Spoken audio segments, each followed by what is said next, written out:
Oi, pessoal, aqui é a Kika Seixas, boa noite. Vocês estão ouvindo o programa Toca Raul, em homenagem ao meu queridíssimo, nosso queridíssimo Raul Seixas, na Rádio Rock 89 FM. Curte bastante, tá? Beijo! Fala galera, beleza? Eu sou o Wendel Correia e no dia 21 de agosto de 2020 completou 31 anos sem Raul Seixas, esse grande nome da música brasileira, do rock, tão importante para todos nós. Até hoje a gente lembra com muito carinho, sempre muito tocado, impossível você ir num show e a galera não falar Toca Raul. Foi o nome do especial que a gente fez no dia 21 de agosto. Eu apresentei com a Bia Sato e a gente colocou trechos de entrevistas que eu fiz com a Kika Seixas. A gente tinha falado que ia disponibilizar aqui no YouTube da Rádio Rock, então você confere essa entrevista completa com a Kika Seixas, que foi uma das esposas do Raul Seixas, mãe da Vivi Seixas, e ficou sensacional essa entrevista. Ela fala sobre o novo livro que ela tá fazendo sobre o Raul Seixas, chamado Coisas do Coração, leu trechos sobre o livro, várias memórias sensacionais e curiosidades do Raul Seixas. Então você confere essa entrevista aqui na 89 a Rádio Rock. Queria começar falando com você sobre esses 31 anos sem o Raul, né? A gente está fazendo especial na Rádio Rock. Como é que é para você? Não tem como esquecer essa data, né? Então, primeiro, eu queria dizer o seguinte, que São Paulo foi a cidade que abraçou o Raul, que na época, minha filha inclusive é paulista, Vivi Seixas, ela nasceu aí em São Paulo. Eu tenho um amor, uma gratidão a todos os paulistanos, pelo carinho que sempre deram ao Raul. Eu me mudei do Rio para São Paulo com a minha filha nasceu aí em 1981, e Raul adorava a cidade, porque ele dizia que São Paulo as pessoas reconheciam ele, que tratavam, enfim, davam mérito ao trabalho dele e tal. E aqui no Rio, me perdoem os cariocas, eu sou carioca, mas estou contando verdade. Eles diziam, o pessoal aqui só quer andar de patins, que a época aqui no Rio, no Canecão, era andar de patins. Então, nós nos mudamos, então quero te falar isso, que eu tenho um grande, grande agradecimento a todos vocês. E os 31 anos da morte do Raul, bom, eu já estou casada há 20 anos com outro artista, o Arnaldo Brandão, o baixista, até músico que tocou com o Raul e tudo. Mas todo ano, as lembranças, o tempo todo, o Raul está muito presente na minha vida e da minha filha, eu sempre fiz questão disso. Apesar da gente estar separado quando ele estava morto, o último disco com Marcelo Nova, em 1989, eu me separei dele em 85, no último disco ele fez questão de colocar uma música nossa, chamada Knew It, e ele colocou, eu não sabia que ele ia incluir essa música, e ele incluiu com o nome da parceira, né, que sou eu, como Kika Seixas. Então, acho que foi uma forma muito, muito gentil, muito delicada do Raul me manter sempre presente na vida dele. Senão ele poderia ter colocado Ângela Costa, que é meu nome. Kika Seixas era o nome que eu usava com ele, né? Então, o Raul sempre, não só esse ano, no 31º ano, mas toda a minha vida, ele está sempre, sempre me acompanhando, a minha e a minha filha. Eu acho que meu marido Arnaldo fica até às vezes meio enciumado, sabe? Mas com certeza entende também, né? Raul é um ícone, né, do Brasil, né? Não é só Com do rock, é certeza. do Brasil. Tô brincando, tô brincando. Claro, seria um louco se não reconhecesse o ídolo e a pessoa maravilhosa que o Raul era. O Raul era uma pessoa muito doce. E você falou em parcerias, tem um álbum que você fez com ele, né? Praticamente o Metrô, né? Metrô Linha Eu 743. É verdade, eu participei mais no Abre-te Sésamo, que é que foi o da CBS, que tem o Rock das Aranhas, o Aluga-se. Eu tenho na Eldorado, na gravadora Eldorado, eu tenho 1, 2, 3, 4, 5 músicas com ele. Foi em 1984. Em 1983, eu tenho com a Som Livre, mais 5 músicas. Eu tenho 15 músicas com ele, dividida entre o Metrô. No Metrô, na verdade, são menos músicas, né? No Metrô são... não, são 5 músicas. Enfim, eu compus 15 músicas com ele. E como que era compor com ele? Raul estava sempre compondo. Para ele, assim, o grande momento da vida dele era fazer shows no fim de semana, que realmente, para todo artista, né? Isso vira um hábito, né? Como respirar. O artista, ele ele se comunicando com o público, ele tem uma sobrevida, não é bem o termo, é uma energia que flui, né? Então isso ali dá um momento assim de força, de energia, de amor, de arte, né, para o artista no fim de semana. Então, para ele, isso era muito importante, os shows, e compor uma vez por ano para a gravação, né, dos LPs. Então, quando a gente estava se preparando 2, 3 meses antes, né, que havia uma cronologia, havia todo um planejamento da gravadora, ele se dedicava totalmente, dia e noite, a criar um conceito para o LP que viesse, né? E ele se dedicava totalmente, totalmente. E como eu estava sempre com ele, na época eu não tinha muita experiência como produtora de shows e tal, mas eu sempre convivi no meio artístico. Eu conheci o Raul, eu trabalhava na gravadora Warner. Então, e não sou boba, também não sou burra. Facilmente ele foi me incentivando a gravar com ele. Então ele aparecia com um tema, a gente discutia, dava risada, ele era muito gozado. E acabou que a coisa vai fluindo e não sou uma pessoa ignorante, gosto de conquistar, né, coisas novas e criar novos desafios. Então, foi um prazer enorme. Eu te falo que uma experiência fantástica compor com Raul Seixas. Eu sei que é uma pergunta chata de fazer, então não vou na favorita. Qual a sua música favorita que você fez com ele? Mas qual que mais te marcou? Qual que você tem um carinho um pouquinho a mais, assim? Olha, ele fez uma música, tem 2 músicas que ele fez para mim. Uma chamada Ângela, que na minha opinião é uma obra-prima, é do Cláudio Roberto com ele, tá? Essa ele fez para mim. Seria a minha favorita, apesar de eu não estar não tá na composição, né? Porque a mulher do Cláudio Roberto, Maluco Beleza, chamava-se Ângela. Então eu também Ângela. Então foi um momento assim dos dois, né, de paixão pelas mulheres. Então essa é a minha favorita do Raul Seixas, no período que ele viveu comigo. E a música que eu fiz com ele, que eu mais gosto, é Coisas do Coração. É aquela quando o navio finalmente alcança a terra e o mastro da nossa bandeira se enterrar no chão. Essa música para mim é linda, linda, linda. É minha, do Cláudio Roberto e do Raulzito. Você continua escrevendo música? Não, mas dou Não? muita opinião. O Arnaldo, né? Arnaldo é compositor também, baixista, né? E compositor. E eu acho que por timidez, sabe? Ele não me chama para compor com ele, mas eu tô sempre dando palpite nas músicas dele, sempre. Ele me ouve com muita atenção. E sugerir essa pergunta à Bia, que vai apresentar o programa junto comigo também, o especial. Ela mandou essa pergunta: qual que era a maior qualidade e maior defeito do Raul na convivência com ele? Era muito agradável acordar com o Raul. O Raul, apesar de virar noites, ele acordava sempre de muito bom humor, porque a gente tem uma coisa bem diferente, a gente tinha uma coisa bem diferente. Eu sou a cotovia, até hoje ele é a coruja. Então eu acordo muito cedo, 6h30, 7 horas da manhã, eu já estou a mil. E ele, essa hora ele estava indo dormir muitas vezes. Mas mesmo assim ele sempre me dava beijo, me tirava da cama, eu colocava ele na cama, sempre de muito bom humor.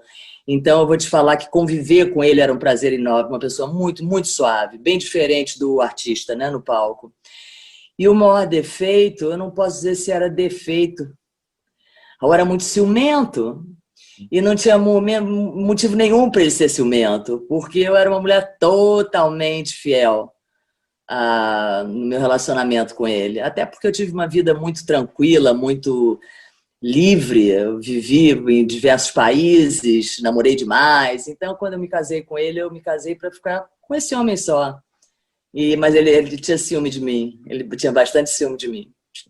É verdade, eu li na internet, né? Quando você lê na internet, você sempre fica na dúvida se é verdade ou não. Teve uma briga quando você falou que não existia sociedade alternativa para ele? Isso é verdade? Porque claro que havia uma ideologia, claro que o Paulo Coelho, eles viram o momento John Lennon e realmente a gente vivia numa ditadura, então os caras estavam criando ali uma linguagem para o povo, né, para os fãs estimularem, enfim. Então a sociedade alternativa foi realmente uma ideia, né?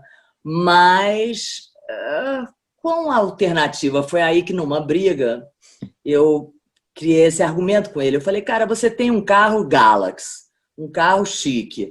Você gosta de andar de botinha de couro, você gosta de viajar para os Estados Unidos. Então, eu não entendo bem essa sua sociedade alternativa. Sociedade alternativa é uma coisa igual para todo mundo. Você vai ser operário? E aí ficou brabo comigo, porque Raul ele não gostava de política, sabe? Ele se dizia anarquista. Então, quando eu falei essa questão do operário, né, da sociedade alternativa, ele ficou muito brabo comigo. E nesse dia ele quebrou um violão. Puxa, caramba. E se não fosse por você, Mas também aqui, Wendel, ali eu provoquei, né, cara? Ali eu provoquei, realmente. Mexeu com a arte ainda, né? Não é não? Eu não derrubei o mito. Aí o cara ficou doido. E se não fosse você, ele não tinha RG e CPF também, né? Como é que você sabe disso? Pesquisei, né? A gente vai ver nas entrevistas, né?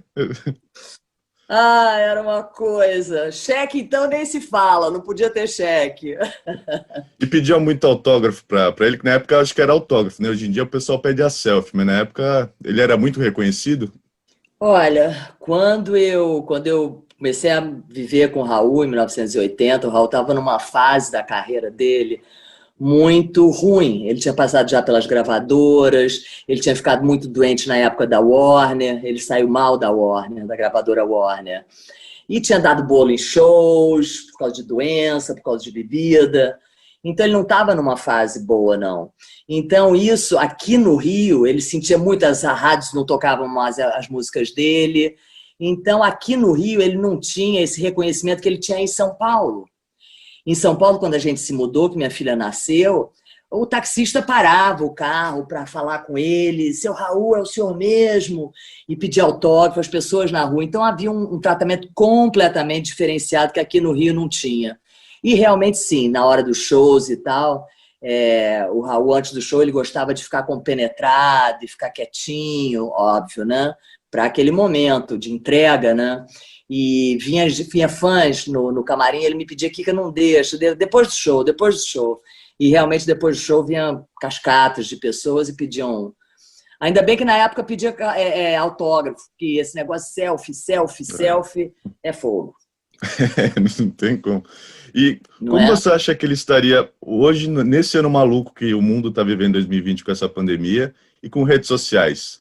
Como é que você acha que ele se comportaria? Acho que ele teria um Instagram? Como é que você acha que seria a cabeça dele? Nem pensar. Sinceramente, se ele se dava mal com carteira de identidade, quem dirá com o celular ia funcionar como telefone. Diz o Marcelo Nova, que é um amigo querido que eu me dou até hoje, parceiro do Raul, ele gosta mesmo do Graham Bell, o inventor do telefone, daquele telefone que a gente conhece, né? Aquele tradicionalérrimo. E Marceleza também só usa o celular para, enfim, contatos e tal. Mas não duvido, ele teria uma pessoa para fazer o Instagram para ele, o Facebook, ou o que fosse, que nenhum artista vive sem essas mídias atualmente, né? Teria mais para divulgação e provavelmente seria um assessor, então. Exatamente. Por sinal, Wendel, eu posso abrir um parênteses Claro. e falar sobre mídia social e tal. A minha filha Vivi, ela está nesse período agora que a gente está tendo mais tempo de ficar em casa e de cuidar de assuntos que antes eram impossíveis, que ela é DJ, né? Então viaja bastante para trabalhar, né? Com música, como disc jockey. Ela criou as mídias digitais do Raul oficiais. Boa. Ela está tentando oficializar Raul Seixas na web. Até peço para a rapaziada, os fãs e tal, acompanhar Raul Seixas na web. Porque a gente descobriu que tinha tanto perfil falso, tanta informação errada, tanta coisa assim que dizia que pegavam, por exemplo, de algum site oficial e botavam no deles como se fosse oficial e não é, entendeu? Então a Vivian está à frente disso, oficializando as mídias, né, de preferência, se possível, todas, né, para a gente poder ter uma coisa mais sintonizada, inclusive com as gravadoras também, né? E dá para o público um conteúdo verdadeiro. Então, a gente já fez 2 lives até agora, eu e a Vivi, já teve mais de 100 views. Eu sou meio tímida nessas coisas, que eu não domino isso, mas ela faz direitinho. Mas mais de 100 mil views e a gente aí mostra coisas do baú, eu mostro manuscritos do Raul, os discos que ele gostava de ouvir, eu mostro capa de disco, enfim. Então eu queria só pedir ao público, né, aos fãs do Raul, que acompanhem esse canal oficial, chamado Raul Seixas na web. Boa, boa. Bem legal falar isso mesmo, tem muito falso aí. Tem demais. Confunde a galera. Wendel, exatamente. Não, cara, e produtos. Que tem roupa de cachorrinho, Raul Seixas. Tem roupa de neném, Raul Seixas. Não tem nada nem contra cachorro, nem contra neném. Mas, poxa, isso são produtos. Ninguém pede pra gente autorização. Não que a gente fosse negar, mas, poxa, vamos ser honestos, né? O Raul tem filhas, sabe? Ele tem as filhas têm uma herança, tem um pai que, enfim... Então, a gente está tentando oficializar isso, inclusive dentro de um período com produtos oficiais também. Boa. E você está preparando um livro inédito também, né? Isso. Era para ter sido lançado agora, nesse mês de agosto, que eu estou trabalhando junto com o Toninho Buda. O Toninho Buda é um profundo conhecedor da obra do Raul Seixas. O Toninho é professor, historiador. Ele com Silvio Passos, eu acredito que sejam as pessoas que mais conhecem a obra do Raul. E Toninho, então, ele me ajudou a escrever esse livro, sem como é que eu vou te falar? O cuidado, o esquema todo do Toninho que ele tem de escrever, de passar limpo, uma organização mesmo que eu não tenho. Ele, então, me ajudou. Ele é o ghostwriter, vamos dizer assim, do livro. Então, ele mora em Juiz de Fora. Eu gravava, assim como eu estou fazendo com você, mandava para ele, ele redigia e vinha ao Rio, porque Juiz de Fora é 1h30 daqui do Rio. Ele vinha ao Rio e a gente revia juntos. E chama-se Coisas do Coração. Por isso, quando você me perguntou sobre a música que eu mais gosto do Raul, que é Coisas do Coração, né? Dei o nome do livro também. E era para ter saído agora, até agosto, mas infelizmente com toda essa tragédia que a gente está vivendo, até o final do ano ele sai pela editora U-Book. É uma editora que só trabalha com internet. Alguns livros, se a livraria física, eles chamam de on demand. Se a livraria encomendar, faz 100, faz 50, faz 200, mas não é mais o mesmo caso que antigamente a gente fazia 1.000 livros, 3.000 livros, era enfim, o máximo, né, que se fazia, era uma cifra enorme de livros vendidos, né, antigamente, físicos, eu quero dizer, né? Então, mas até o final do ano, Coisas do Coração vai estar na internet, sim. E eu tenho umas partes aqui para ler, assim, uma folha ou outra, você quer? Por favor, por favor. Ai, que bom. Então, deixa eu beber uma aguinha aqui. O título desse aqui chama-se A Gravadora Eldorado nos abre as portas. Durante um de nossos bate-papos em casa, no Rio de Janeiro, toco o telefone e eu atendi. Era um rapaz chamado João Lara Mesquita, dizendo que havia assumido recentemente o comando da Rádio Eldorado de São Paulo e querendo falar com o empresário de Raul Seixas, porque tinha uma proposta a fazer. Essa ideia tinha surgido a partir de um programa que ele havia feito na sua emissora, só com músicas de Raul. E que esse programa tinha tido um sucesso absoluto, com muitas pessoas ligando e pedindo mais músicas dele. A partir disso, ele queria continuar renovando o repertório da rádio, que sempre buscou trabalhar com artistas de qualidade como Raul. Eu fiquei muito desconfiada por não conhecer essa Rádio Eldorado em São Paulo, e nem João Lara Mesquita. Mas, para testar se ele estava falando sério, pedi que enviasse as passagens de ida e volta, para que eu e Raul pudéssemos ir conversar pessoalmente. Ele imediatamente mandou a confirmação dos voos. Nós ficamos ansiosos e torcendo para dar certo, e deu. Porque voltamos felizes, já com o contrato assinado para fazer o disco com o selo Eldorado. E na conversa nos demos conta de que a empresa era formada pela Rádio Eldorado AM/FM, o estúdio a Eldorado e também a gravadora Eldorado, todos pertencentes ao jornal O Estado de São Paulo. Nossa felicidade era completa, e como se não bastasse, eles se comprometeram a nos alugar um apartamento em São Paulo, perto do estúdio de gravação. Voltamos exultantes de alegria, com o Raul já pensando em qual seria o conceito do novo trabalho. Ele gostava sempre de ter um tema que interligasse as músicas de cada disco e nunca fazia um trabalho com coletâneas de músicas soltas, por assim dizer. Paralelamente, no final de 1982, em São Paulo, o dono da famosa casa de shows Fofinho Rock Bar, na Avenida Celso Garcia, no bairro do Tatuapé, procurou o fundador do Raul Rock Club, que existe até hoje, nosso querido Silvio Passos, querendo fazer contato conosco para um show com o Raul na Sociedade Esportiva Palmeiras. Esse show seria para a comemoração do aniversário de sua casa. O Silvio explicou a ele que o Raul também estava querendo fazer um show, mas que teria que ser somente de rock dos anos 50 e 60. O Raul Wendel era apaixonado e tinha uma vivência muito forte, inspiração mesmo dos anos 50 e 60. Seria interessante falar pessoalmente sobre isso com o Raul, então o Silvio marcou conosco e vieram nos visitar no Rio. Uma das coisas que Raul mais gostava de fazer e repetir aqui em Copacabana era ficar ouvindo discos como o Rock and Roll, do John Lennon, gravado em 1975, em que ele regravava cantores do final dos anos 50 e 60, como eu te falei, como Gene Vincent, Chuck Berry, Buddy Holly e Lloyd Price. E ele sempre me falava da vontade que tinha de fazer um show só com esses grandes nomes de rock and roll, que o haviam influenciado profundamente desde a infância e a adolescência, e que, com certeza, havia influenciado muitos outros artistas do rock nacional. Na verdade, o Raul já havia gravado discos 24 maiores sucessos da era do rock, em 1973, e o Raul Rock Seixas, em 1977. E continuava com o hábito de ouvir junto comigo esses discos antigos. Uma das músicas que ele mais adorava era Stand By Me, cantada pelo John Lennon. E me mostrava também outros discos, como Eddie Cochran, Carl Perkins, Roy Orbison, sempre falando da influência de cada um em sua vida, além de Elvis Presley, claro, e o desejo de fazer um show ao vivo com essas músicas.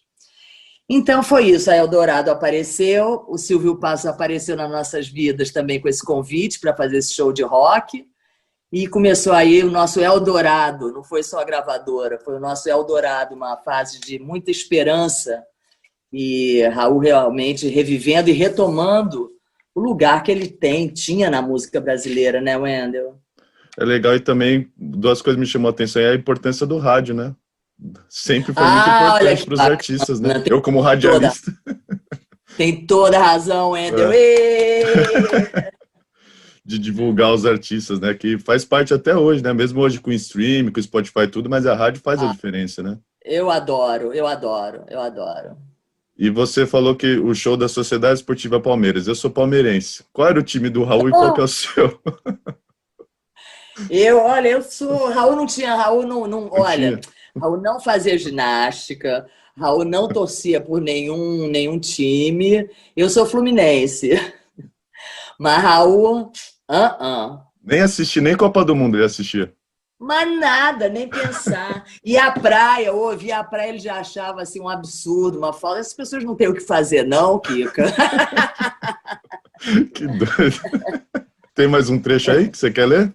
Tem uma parte aqui, porque eu te falei, eu vivi coisas muito dramáticas e coisas de muito, muito felizes com ele, lógico, né?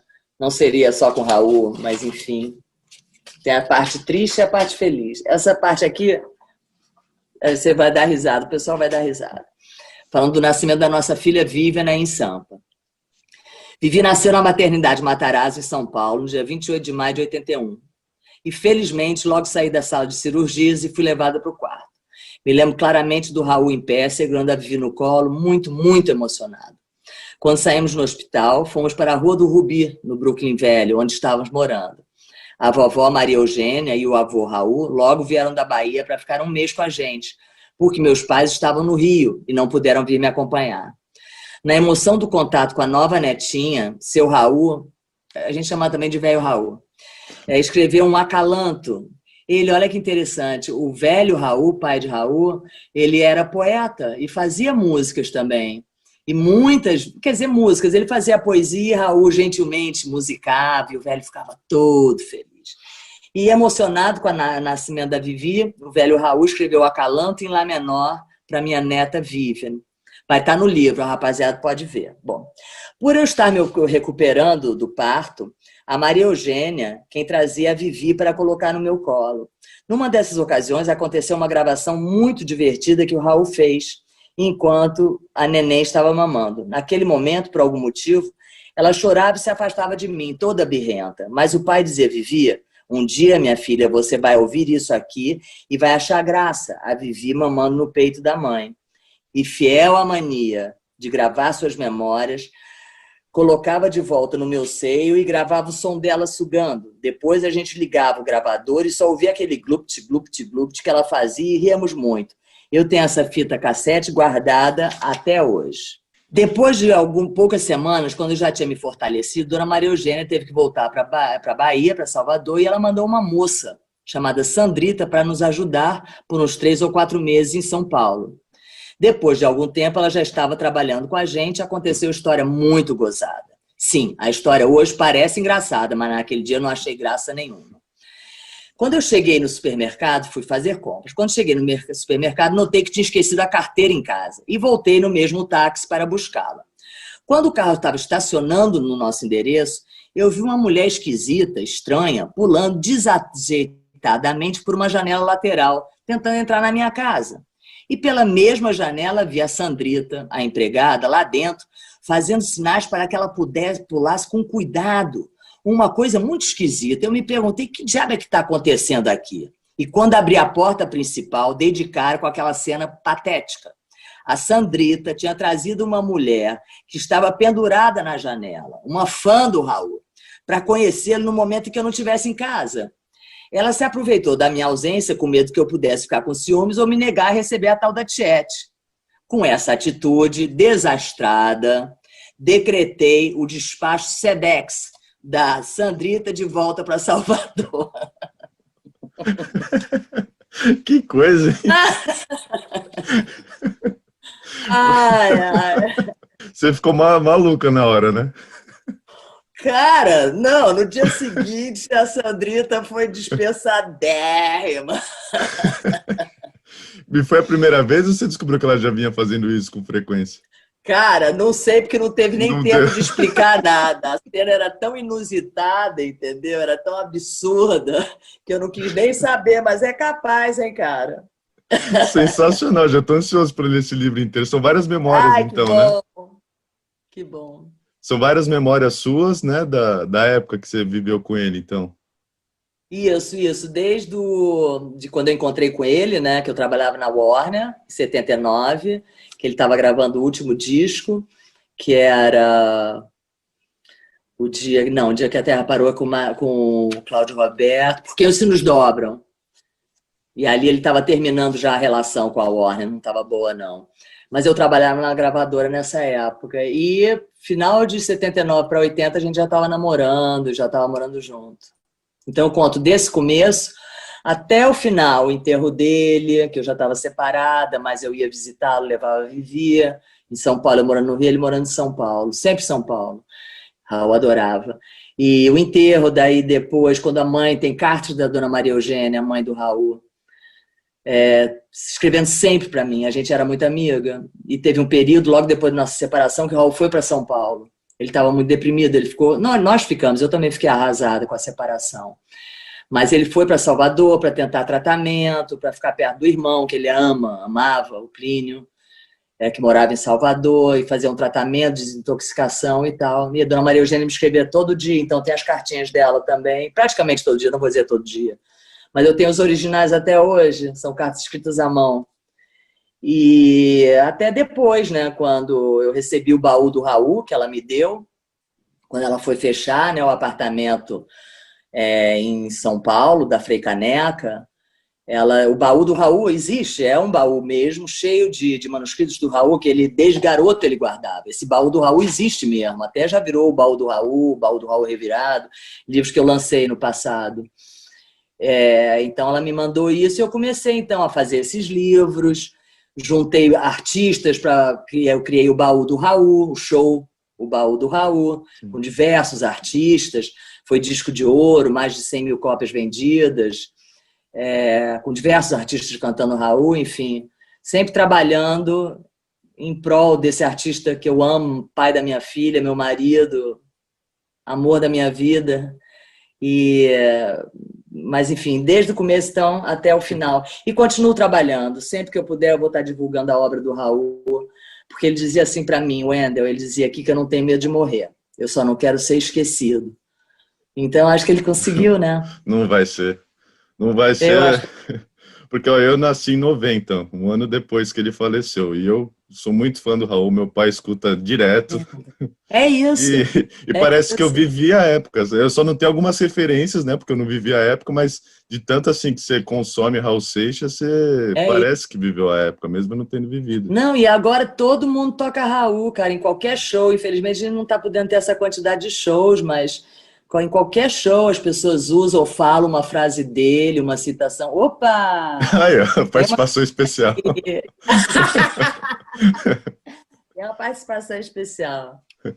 E isso. O Dia que a Terra Parou tocou bastante, né? Nessa pandemia. Muito, muito. Você acha que é a trilha sonora da pandemia? Ou você encaixaria outra do Raul também? Cara, não, o Dia que a Terra Parou é quase que visionário, né? Não quero exagerar, não, senão daqui a pouco o Raul vira monge, né? Mas enfim. Não, eu não tenho dúvida, não, que realmente foi uma intuição forte mesmo. Mas essa música, a letra é maravilhosa, né, cara? Ele e o Cláudio Roberto, realmente. Obviamente tem músicas belíssimas dele com o Paulo Coelho, mas o Dia que a Terra Parou é fogo. Tá claramente isso que a gente está vivendo, né?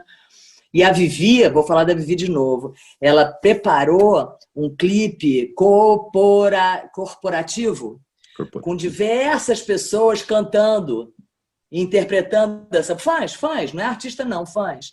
Interpretando a música. Então tem gente acordando, vendo o relógio parado. Tem eu, Raul, Arnaldo, os filhos do Arnaldo, que também são músicos, todo mundo cantando. É um clipe corporativo. Ela vai lançar daqui a pouco na rede. Se tem outra... Agora não me lembro de cor, que Raul tem 200 músicas, né, Wendel? O HD aqui tá ficando... não, mas as músicas dele cheio, o HD tá ficando cheio. Tem umas ali, a Trem das Sete, toda vez que toca eu paro o que eu tô fazendo para prestar atenção. Aquela letra é sensacional, Trem das Sete. E deixa eu te contar uma coisa interessante que eu falo no livro. Na infância e na adolescência do Raul, eles tinham um sítio, a família toda, a Dona Maria Eugênia, a mãe dele, era irmã de 5 mulheres, todas de Salvador. E algumas do Rio, 2 aqui no Rio. E elas se reuniam no final do ano e tal, as irmãs muito unidas, e iam para uma cidade chamada Dias d'Ávila, uma cidade de 1 hora e pouquinho de Salvador, onde eles tinham um sítio. Então, nesses finais de ano e tal, eles juntavam todos os sobrinhos e Raulzito com os priminhos e tal, e eles iam para Dias d'Ávila.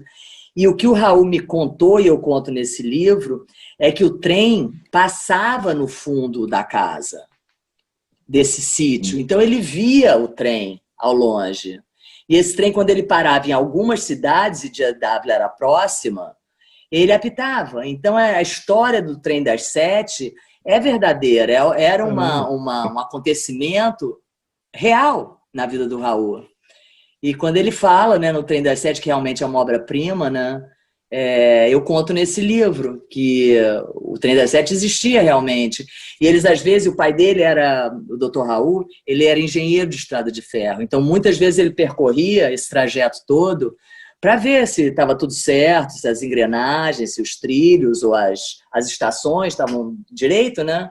Então, o Raul me contava que eles saíam correndo pequenininhos atrás do trem, e o pai mandava parar, isso é perigoso, sai daí, não pode. E eles queriam subir e sair correndo, descer com o trem andando, e o pai brigava, enfim. Então, esses pormenores, esses detalhes que só eu sei, legal. Eu posso contar no livro. Sensacional, muito obrigado, viu? É emocionante, sim. Muito legal esse bate-papo com você. Muito obrigado, viu, pela sua atenção, muito legal conversar com você sobre mais histórias. Obrigada a você. E obrigado, viu, por compartilhar todo esse legado enorme do Raul. Tô ansioso pelo livro de verdade. Tá bom. Um beijo. Obrigado, beijo. Obrigado, Kiko. 89, a Rádio Rock.